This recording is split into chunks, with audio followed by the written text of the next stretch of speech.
Na wewe Mithika Linturi ulipewa uongozi na Mheshimiwa William Samoei Ruto ndio uweze kuleta mali katika area yetu, na ukiwa minister wa agriculture ile ambayo utuletea mafia funda kama bataliza itokwelana loi na Gachagua. Sitaki matuzi, mimi ndio mwenye matuzi namba moja.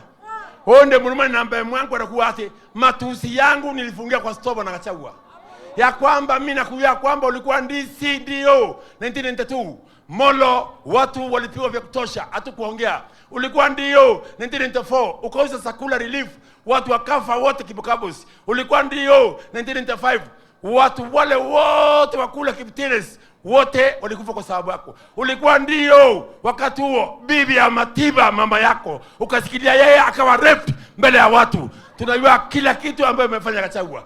Mambo ya matuzi tutaki. Mimi ni mwenye kutuzi, lakini yangu yote nimefungia store. Lakini ukipituza kidole kindeke, ukaruma kidole kindeke, ngata songa ruminga kuruma wachoga chokirenge.